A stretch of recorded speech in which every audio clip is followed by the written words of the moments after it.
The year was 1920. A united India was putting up a brave fight against all things British.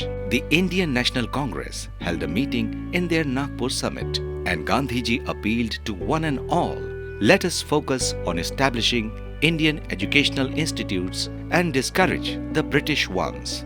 Taking the call of the father of the nation, Dr. D.D. Sathe, ophthalmologist and social worker par excellence, decided that a medical college should be set up in the city of Mumbai to combat the only existing grand medical college run by the British. He had no money, no support, and was in fact discouraged by all whom he approached and scoffed by his colleagues, barring a few.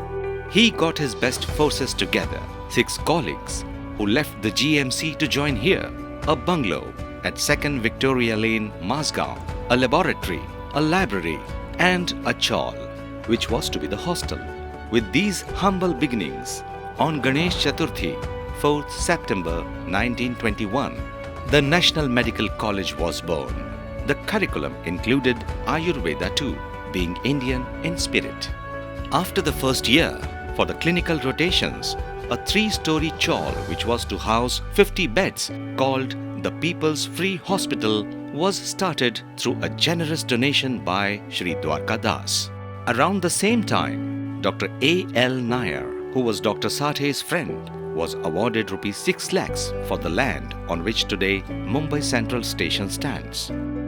This money was used to set up the Bai Yamunabai Lakshman Nair Charitable Hospital over 2 acres of land as a tribute to his mother.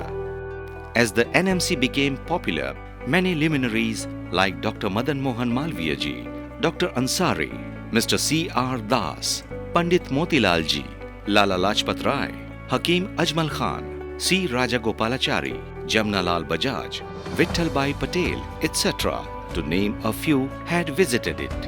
Unfortunately, due to its Ayurvedic course, one day Dr. Sathe received a notice that the college should not be recognized for a medical degree, that is, the LCPS.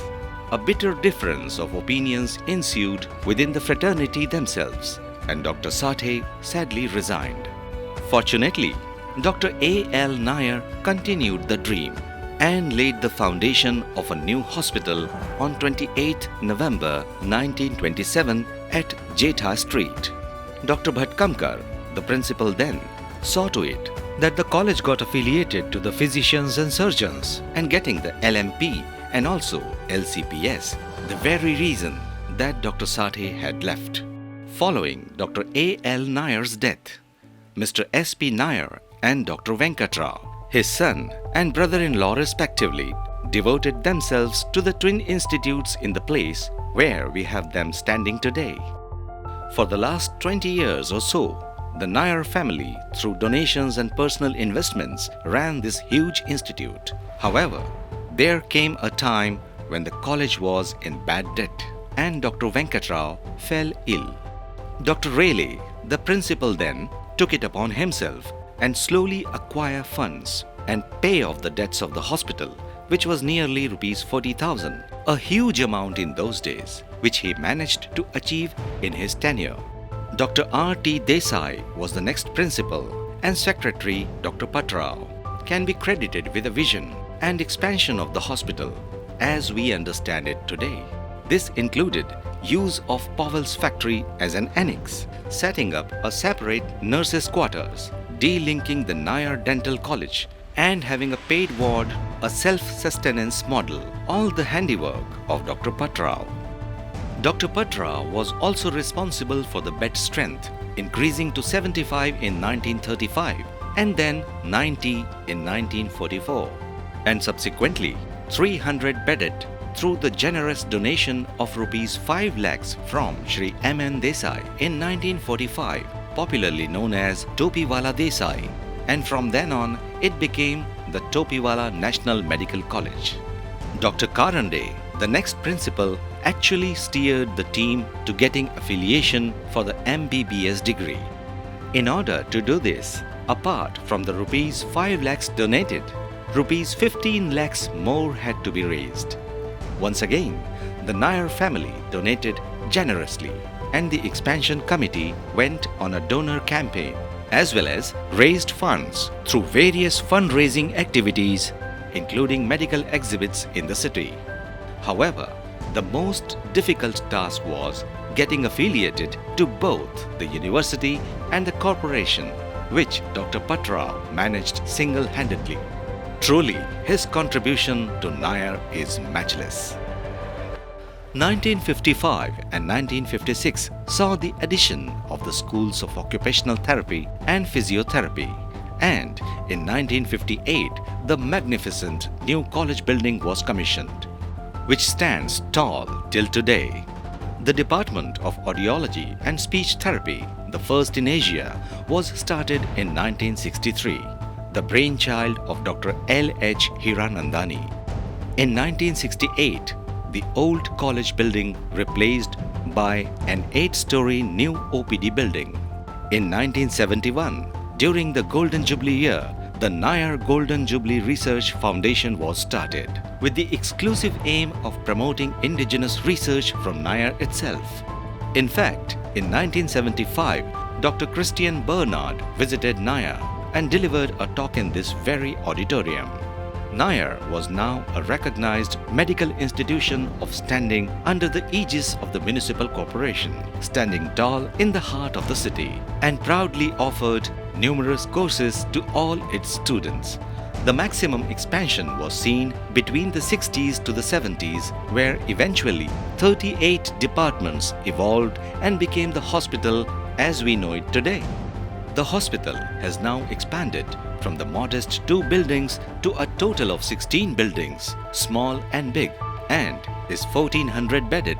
The next 2 decades saw it grow to include a campus that boasts of a college building with administrative offices, hospital buildings with operation theatres, medical and pediatric intensive care units and surgical recoveries, an OPD building with casualty and trauma, CT scan and AKD. Besides this, we have schools of occupational therapy, physiotherapy, audiology and speech therapy and nursing. Apart from the multitude of courses we offer, in the last quarter we have added super specialties, taking it to a total of 10. In the last decade, we have also added 15 fellowships to our academic belt.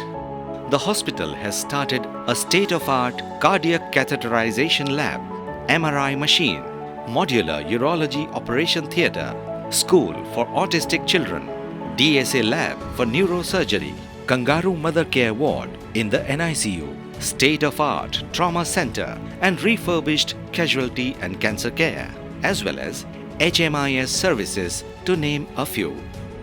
What is most endearing is that our robust alumni, the TNMC Global Alumni, are also involved in giving back to the institute and generously donate for many of these expansion plans. Since 2020, we have served as a dedicated COVID-only hospital serving 18,000 plus patients, successfully delivering 1,100 plus COVID mothers, testing more than 2.5 lakh individuals for RT-PCR, done more than 5,000 dialysis for over 600 patients.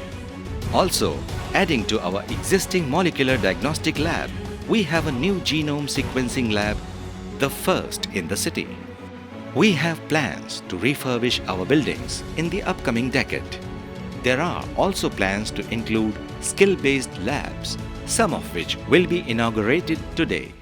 Ladies and gentlemen, the twin institutes of Topiwala National Medical College and the Bai Yamunabai Lakshman Nair Charitable Hospital are built on the foundation of a legacy which is stronger than most dynastics. The spirit of Nair rests on the foundation of its forefathers, the spirit that defines us as being Indian in every way, serving the poorest of the poor and rising to the occasion of all times. We pledge on this day, 4th September 2021, that we, Nairites, will continue to serve the patients, the nation and the medical universe in the coming century as well. 100 साल बेमिसाल को बना देंगे 200 साल बेमिसाल।